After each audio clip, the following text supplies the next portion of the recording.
Patris et Filii et Spiritus Sancti.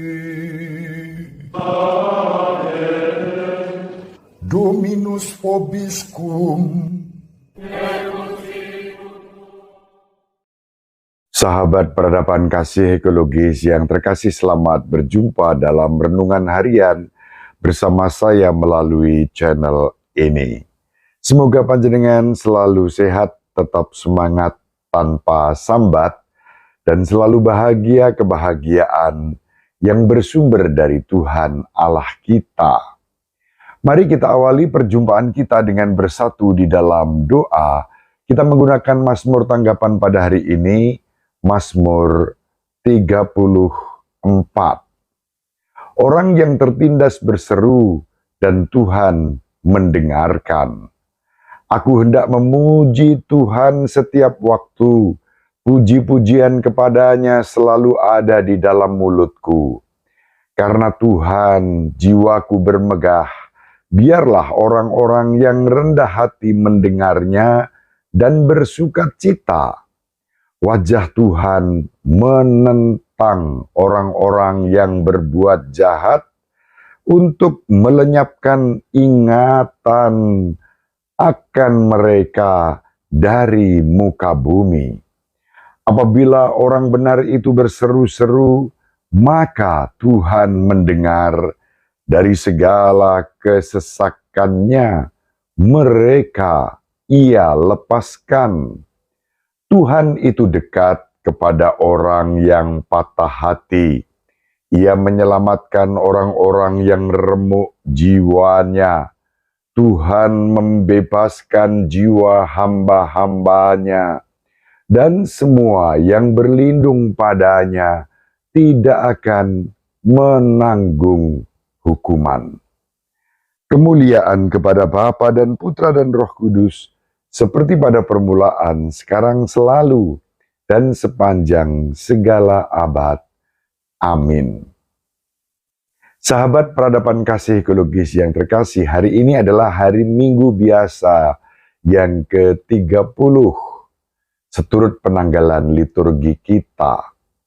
Bacaan-bacaan yang diwartakan kepada kita, terutama bacaan pertama, Mazmur tanggapan dan Injil, mengajak kita semua untuk menaruh harapan pada Allah yang selalu membela kaum tertindas. Allah memiliki hukum yang adil dan tidak memihak, namun keberpihakan Allah terutama nyata bagi orang-orang yang miskin, yang tertindas, yang disingkirkan, yang dihina. Bacaan pertama dari kitab Putra Sirah menegaskan bahwa Tuhan adalah hakim yang tidak memihak. Ia tidak memihak dalam perkara orang miskin, tetapi doa orang yang terjepit didengarkannya. Jeritan yatim piatu tidak ia abaikan. Demikian pula jeritan janda yang mencurahkan permohonannya. Tuhan berkenan kepada siapa saja yang dengan sebulat hati berbakti kepadanya, dan doanya naik sampai ke awan. Doa orang miskin menembusi awan, dan ia tidak akan terhibur sebelum mencapai tujuannya. Ia tidak berhenti sebelum yang maha tinggi memandangnya, dan yang maha tinggi memberikan hak kepada orang benar dan menjalankan pengadilan. Itulah bacaan pertama yang serupa dengan Mazmur tanggapan. Orang yang tertindas berseru, artinya orang yang tertindas berdoa, dan doa orang yang tertindas didengarkan. Bukan hanya didengarkan, tetapi dibenarkan oleh Tuhan. Dan persis itulah yang disampaikan oleh Yesus di dalam Injil Lukas bab 18 ayat 9 sampai 14. Pemungut cukai pulang ke rumahnya sebagai orang yang dibenarkan Allah, berbeda dengan orang Farisi. Mengapa? Karena pemungut cukai itu menyadari kelemahan dan dosanya dan dengan rendah hati mengandalkan serta memuji memuliakan Tuhan Allah.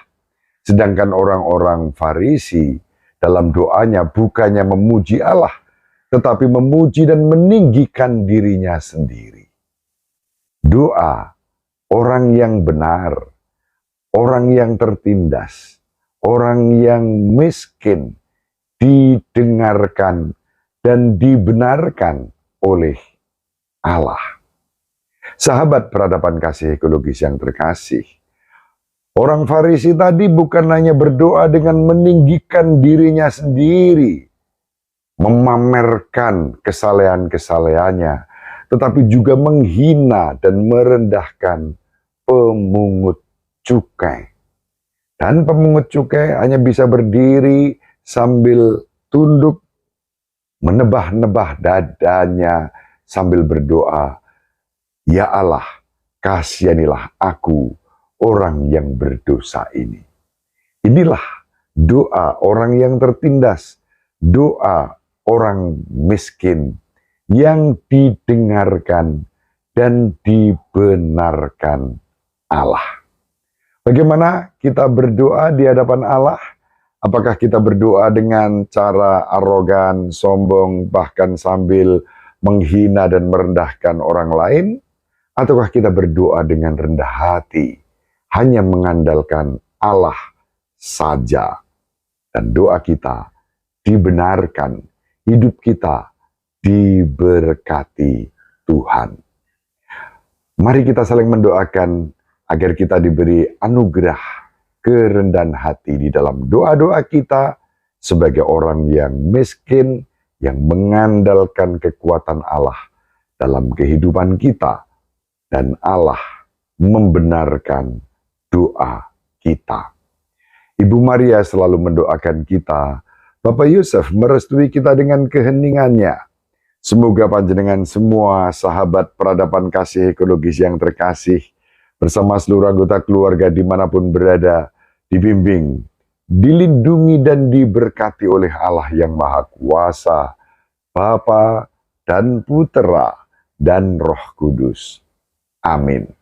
Terima kasih, salam sehat, tetap semangat tanpa sambat, selalu bahagia, kebahagiaan yang bersumber dari Tuhan Allah kita. Sahabat peradaban kasih yang terkasih, sampai jumpa pada episode berikutnya. Terima kasih atas kebersamaan kita. Salam peradaban kasih ekologis. Berkah dalam